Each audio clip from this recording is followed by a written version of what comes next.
The waves were beating up against the walkway they have going out. And boom, it got blown away. And I said, wow. I knew this was something big. You couldn't breathe looking into the wind. You just had to hold on.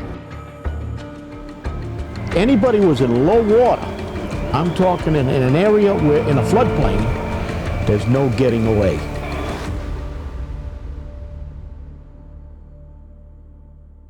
By today's standards, the science of weather forecasting in 1954 was primitive.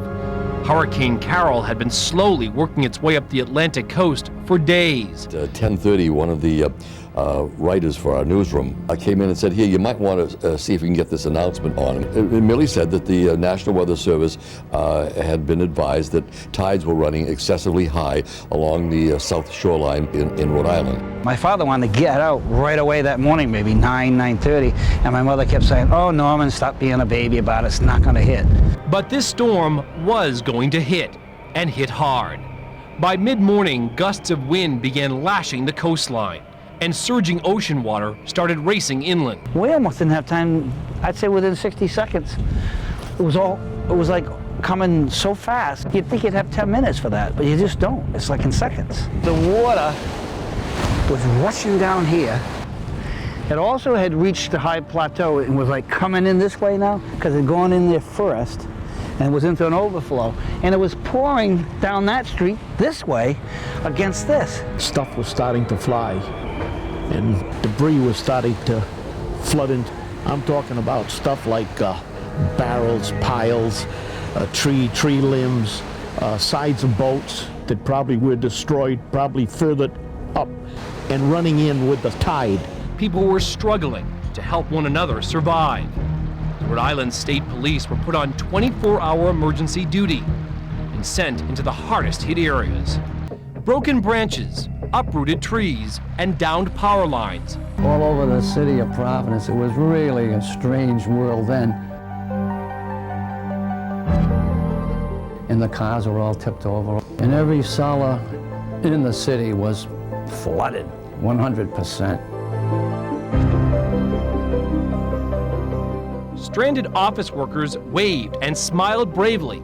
Downtown echoed with the wail of short-circuited car horns. Clerks, secretaries, and managers scrambled to be rescued from offices that had been transformed into islands. As the storm slowly passed, the deluge lost its strength and loosened its grip on the captive city. The receding floodwaters raced back into Narragansett Bay. Good news for the citizens of Providence. As the water started to run back out, and our boat was going with, we were going to end up out in the bay. So we grabbed onto a light pole and just let the water go by. Everything was floating by, a lot of debris, running right by back into the bay. So we were just holding on. We didn't want to go with it. Beaches were littered with debris. Wooden docks had been smashed to bits, and homes looked like dollhouses, fallen victim to a spoiled child's rage. Popular tourist destinations looked like post-nuclear wastelands.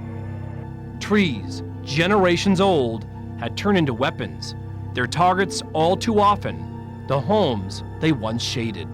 They found my sister propped up against a telephone pole by the beach, but they couldn't find my grandmother and grandfather. My sister, Karen Ann, and my grandmother and grandfather, who were loving grandparents who did everything they could for us.